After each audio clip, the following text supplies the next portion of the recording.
Nesse vídeo eu quero falar com vocês sobre o elenco do Remo que tem montado, para a Série A do Campeonato Brasileiro, com vários nomes de peso sendo anunciados, dentre eles o Patrick, alguns nomes internacionais também, como por exemplo o André Moreira, português, que chega para ser um goleiro reserva, é ex-Atlético de Madrid, estava por último lá na Arábia Saudita, vai ser uma sombra aí por Marcelo Rangel, e vamos trazer dos nomes que ficaram, os nomes que chegaram para esse ano. Será que o Remo dá para pensar numa Sul-Americana, uma permanência tranquila na Série A? Que obviamente é o primeiro passo, se manter na primeira divisão. Vamos fazer aqui uma análise do elenco.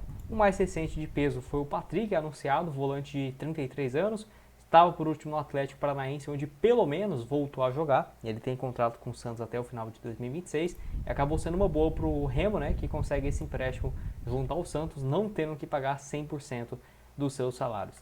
Na Série B ele fez mais da metade dos jogos como titular, dá para dizer que foi uma peça importante sim para o Atlético conquistar o acesso, jogando mais ali como um volante aberto pelo lado esquerdo, não igual a outros momentos, que caramba, ele jogava no Internacional, no São Paulo, como se fosse um ponta esquerda, ou às vezes até um meia aberto pelo lado direito. Eu não consegui entender.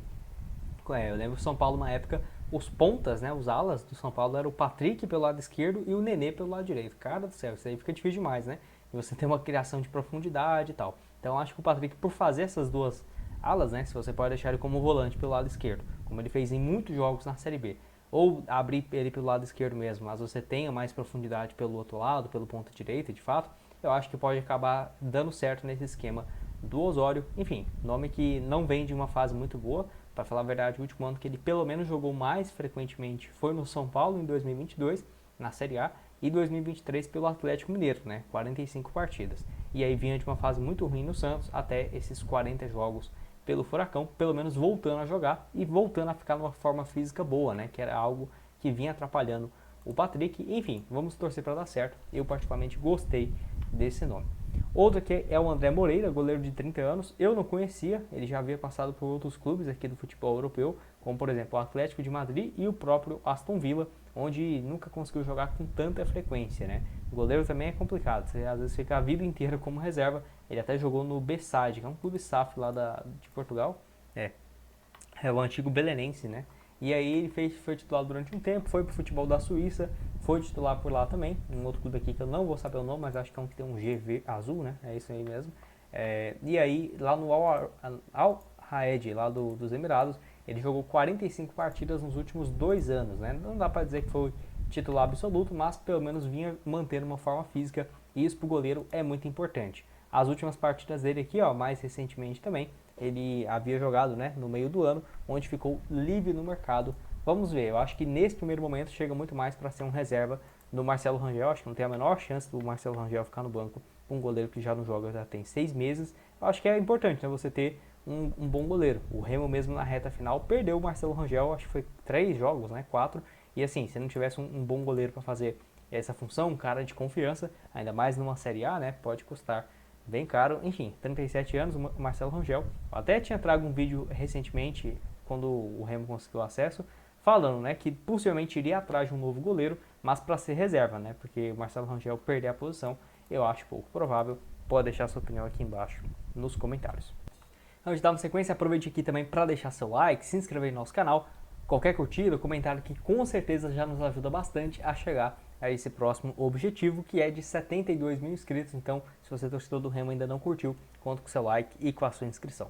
Recentemente também teve a chegada do Marlon, zagueiro aí ex-Cuiabá, ex-Ceará. Eu gostei porque, apesar de não ser aquele nome, nossa, super famoso, super badalado, ele já tem feito esse arroz com feijão nos últimos anos. E é aquela coisa, Foi rebaixado com Cuiabá e com o Ceará. Nossa, Gustavo, mas você contrata um zagueiro que, meu Deus, foi rebaixado. Tudo bem, O Ceará e o Cuiabá estavam entre os times com a menor folha salarial do Campeonato Brasileiro. Então eu não acho que foi, meu Deus, por causa do Marlon que o clube foi rebaixado. Até porque ele foi titular em boa parte da temporada pelos clubes. Pelo Cuiabá ele viveu uma fase muito boa, Quando o clube terminou no meio da tabela, boas competições também ali na Sul-Americana, ele cresceu demais de produção. Zagueiro que já passou por outros clubes, Santa Cruz, Bahia, Cruzeiro e Corinthians rapidamente, mas que cresceu foi muito de produção nesses últimos anos e que já joga a Série A. Eu acho que não vai ter uma dificuldade em se adaptar. Zagueiro que vai jogar aí pelo lado direito, talvez pode fazer dupla inclusive com o Klaus. Eu acho que os dois poderiam jogar tranquilamente. O Klaus que teve proposta para jogar no Fluminense, recusou, até acredito eu por gratidão ao Remo, que antes dele voltar aqui pro Brasil lá, pro Ceará, pro Botafogo, ele já estava bem, né? Numa fase bem ruim, não foi muito bem no futebol europeu e no Remo conseguiu ser um titular absoluto. Eu acho uma boa dupla de zaga, né? O Marlon, o Klaus, tem alguns outros nomes também para serem reservas, né? O empréstimo do Kaique Almeida junto ao Fluminense também abre uma possibilidade. Tem o Thalisson emprestado junto ao Coritiba.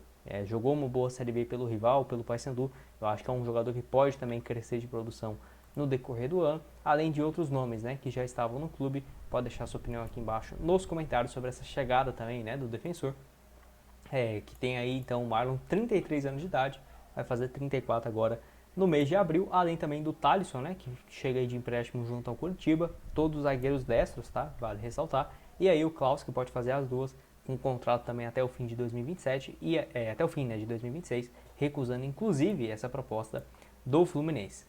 No meio de campo, além do Patrick, tem também o Patrick de Paula, né? Diferentemente do Patrick, eu não vejo como uma contratação, meu Deus, sensacional. Eu acho que é uma aposta. O Remo conseguiu recuperar alguns jogadores nesses últimos anos e eu acho que pode estar tentando fazer algo com o Patrick de Paula nesse sentido, até porque ele foi comprado, né, por quase 6 milhões de euros, isso lá em 2022, e pelo Botafogo caiu bastante de rendimento.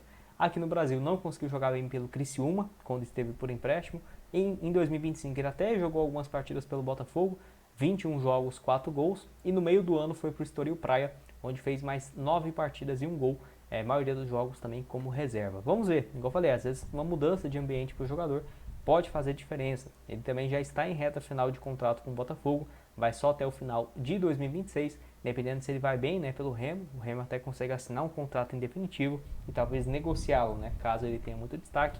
Nesse primeiro momento não vejo ele sendo titular. Vamos esperar também, né, para quando o técnico Osório tiver todo mundo à disposição, como que vai escalar a equipe, até porque eu estou gravando esse vídeo na semana, né, no início da semana do dia 19, mas já no próximo dia 28 e 29, começando o Campeonato Brasileiro de 2026. Tem aqui também outro que é o Cantillo, que chegou na reta final da Série B, né, do Campeonato Brasileiro, fez 8 partidas.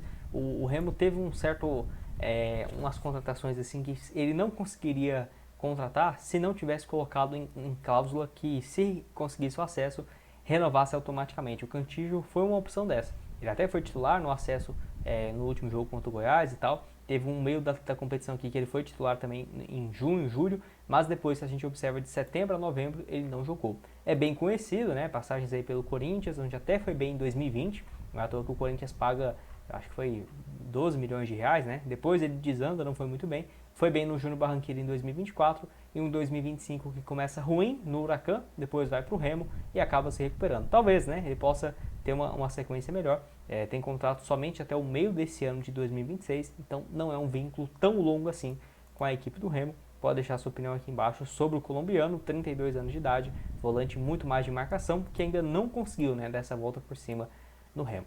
O outro aqui seria o Grego, né, que tem contrato também até o meio do ano, até o final desse ano, tá? A renovação do contrato automático, ainda mais nesse caso do acesso.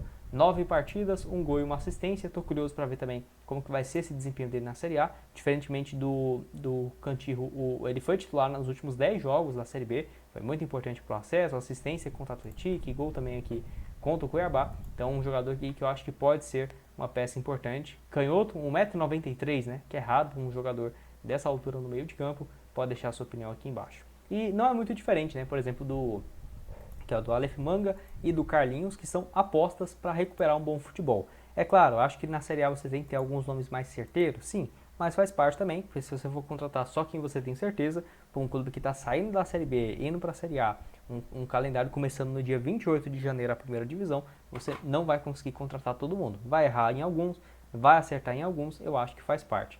O Aleph Manga aí que vivia uma fase muito boa no Curitiba, até ter aquele esquema de apostas que ele foi envolvido, passou por tudo aquilo, estava no Avaí no último ano com 4 gols e em 31 jogos, pelo menos ele voltou a jogar com frequência, e o Carlinhos também pelo Vitória, 23 partidas, 4 gols, 1,95 m, tanto ele, né, acredito eu, quanto o João Paulo, acho que vão revezar o João Pedro, né, nessa função, até por eles terem características similares, tanto que se a gente observa, né, o João Pedro aqui tem 1,88 m e o Carlinhos 1,93 m, talvez um ataque bem mais alto, né? Enfim, pode deixar a sua opinião aqui embaixo também nos comentários. O Pikachu também já chegou, né, com esse gol contra o Águia, bem importante, acho que vai ser uma peça importante, titular. Ele e o Marlon já vêm jogando muitos anos, né, a primeira divisão, acho que não vão ter uma grande dificuldade. E aí agora, né, tanto em relação ao Nicolas Ferreira, que pode conseguir voltar um bom futebol, quanto o Diego Hernandes, talvez também pensando numa possibilidade deles crescerem de produção. Quem está de olho nisso é o Botafogo, né, que pagou mais de 10 milhões de reais nele 3 anos atrás, e que se ele faz uma boa Série B, uma boa Série A, assim como foi a Série B, pelo Remo, pode sim o Botafogo, o Remo, todo mundo sair ganhando no eventual negócio. Pode deixar sua opinião aqui embaixo nos comentários o que você tem a dizer. Vou deixar outras sugestões de vídeos aqui para vocês e nos vemos numa próxima. Valeu?